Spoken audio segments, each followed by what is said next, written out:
Hey everybody, welcome back to another action-packed, exciting episode of Scotty's Record Shop. Before we get into the matter at hand, which is albums you should know about, episode number 6. Can't believe we're already up to number 6.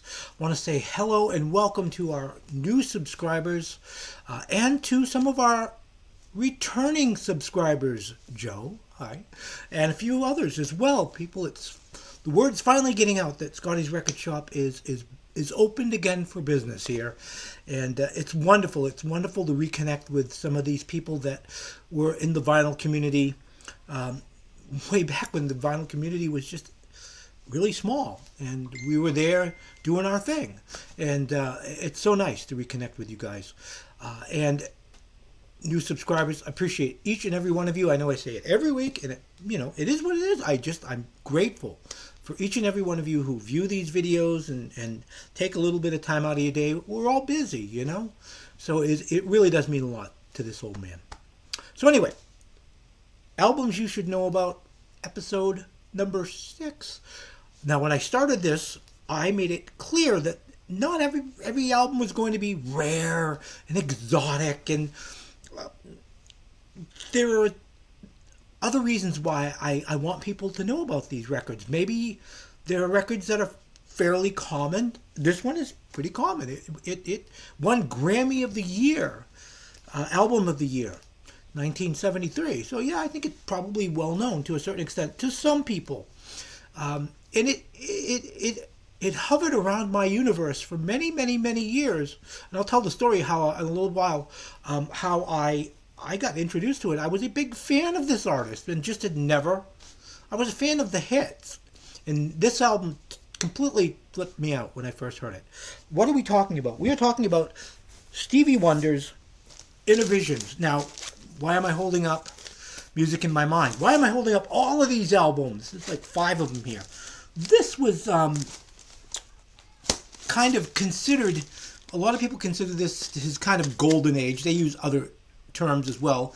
His great albums, these are the early to mid 70s albums that just floored everybody. And what brought this on? Stevie Wonder renegotiated his contract. I believe he turned 18 or something like that, and had the ability to renegotiate. And when he renegotiated, they were going to give him anything that he wanted, pretty much, because he was a superstar for them.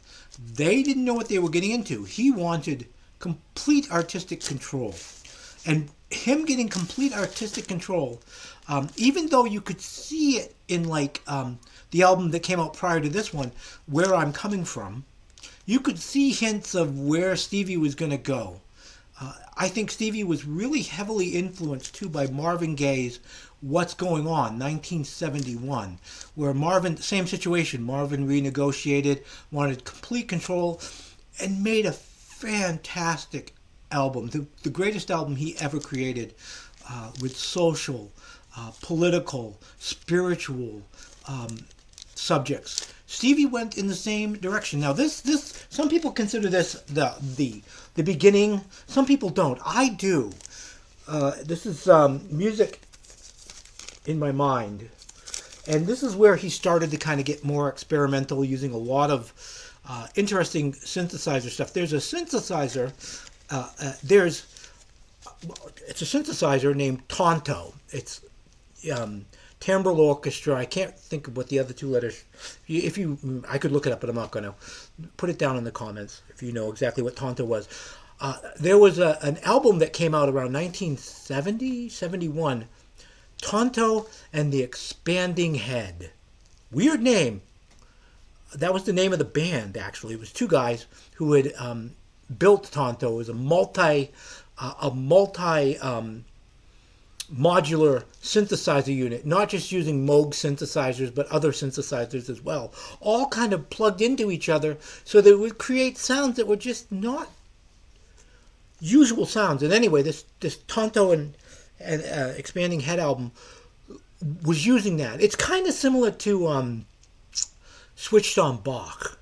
Some of you may remember that album from 68, 69. Groundbreaking electronic music album. Anyway, Stevie was really turned on by that. And, this first album you're hearing bits of that. Now, his next album, I'm not going to give a review of each of these. We really are going to talk about Innervisions, I promise. But this album right here,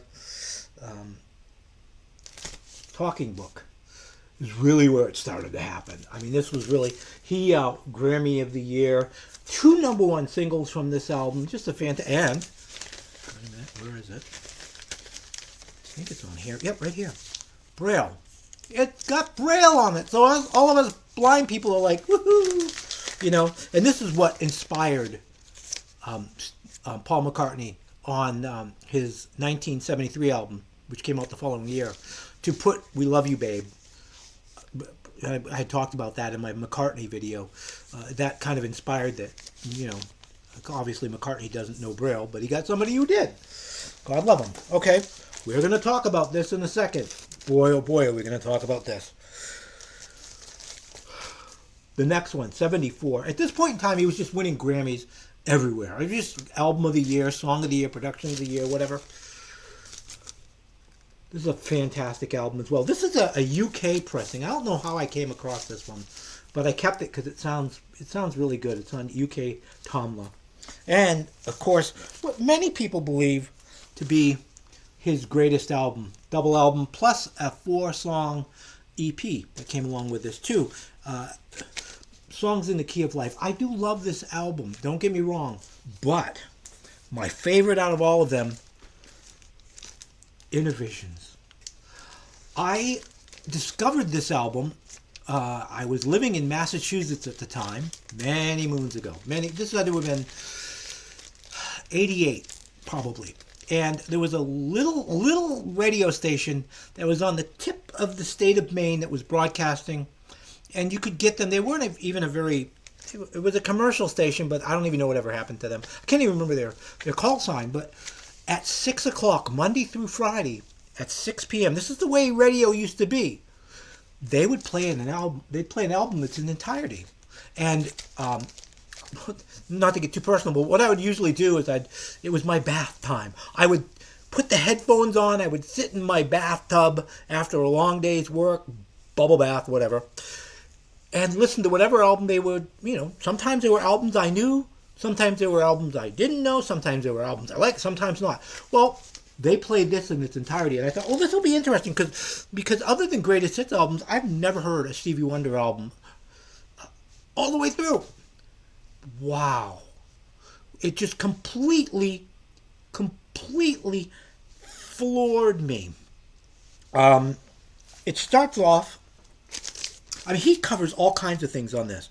He talks about substance abuse.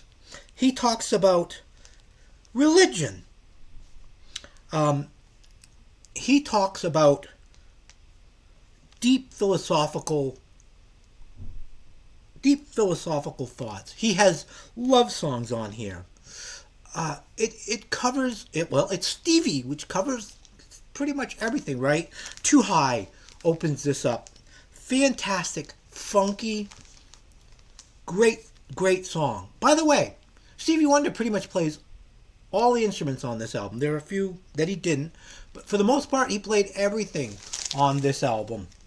Recorded, by the way, at the record plant, primarily at the record plant in New York City, over the course of several months, released in August 3rd. Now, this is kind of an important date, sort of, 1973. Now, this album has some very deep spiritual higher grounds on here. A song where he's addressing, there's something more than this. You saved me, God. Little did he know what was about to happen to him. There's a song on here, I believe, it ends the album, Mr. Know-It-All. Everybody's like, oh, that's about Nixon, because this was right in the middle of Watergate. There is a song on Fulfillment, this one right here. Hello. Reach here. That is definitely about Nixon. You haven't done nothing. Aimed directly at Tricky Dick. But Mr. Know-It-All was about somebody who knew it all and was just a sly, slick, untrustworthy dude.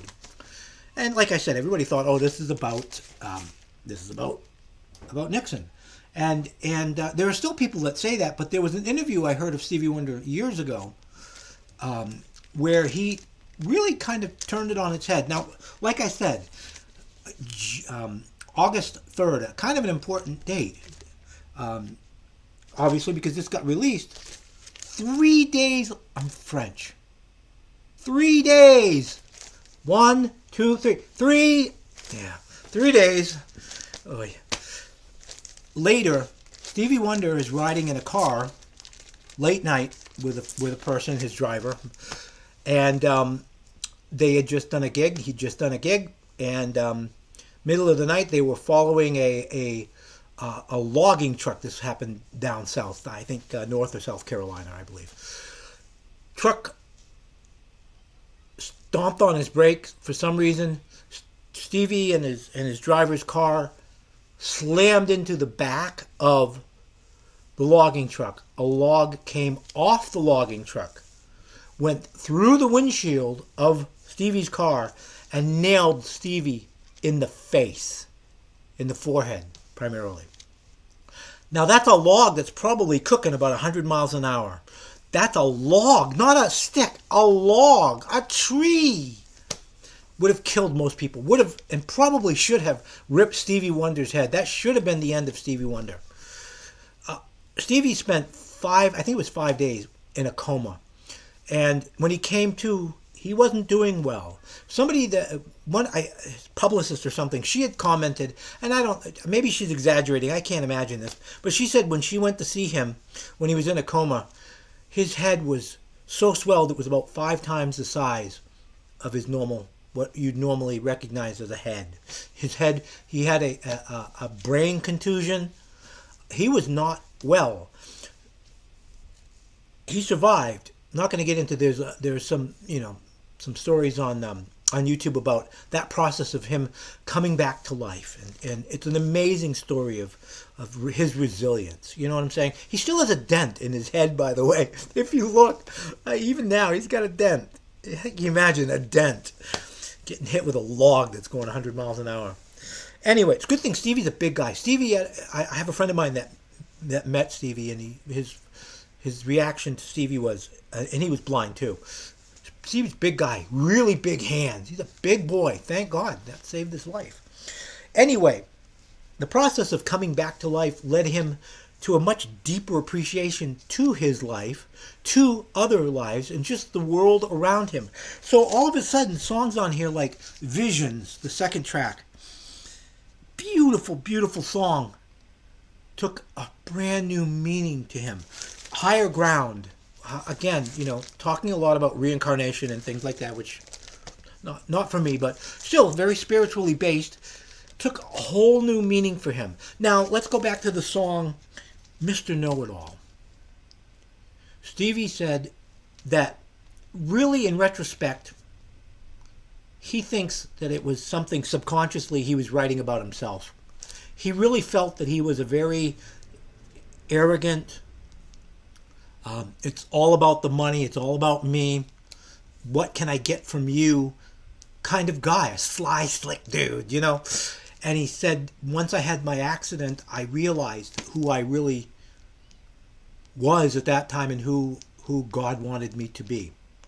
And I think that was really, really quite cool. And I think really that's really kind of starting to be heard more on let's hold it upside down. This album, and most definitely in Songs in the Key of Life, you can really hear it. He put it together. I love this album, and it's my favorite Stevie Wonder album, partially not because maybe it's technically his best album or whatever. It's sentimental for me. It's really where I discovered Stevie Wonder's brilliance. I really discovered it at that little radio station in York, Maine, that was beaming down to my bathtub in where was I at the time? Groveland, Massachusetts. So there you go. An album you should check out. A well-known, well-loved funk soul masterpiece. Truly a masterpiece. Anyway, again, Thank you for watching. Please like, please subscribe, please, me speak good English. Please share. Let people know that I am back in town and I'm making videos again, and I would love to have you subscribe. Alrighty? Until next time, everybody. Peace and love.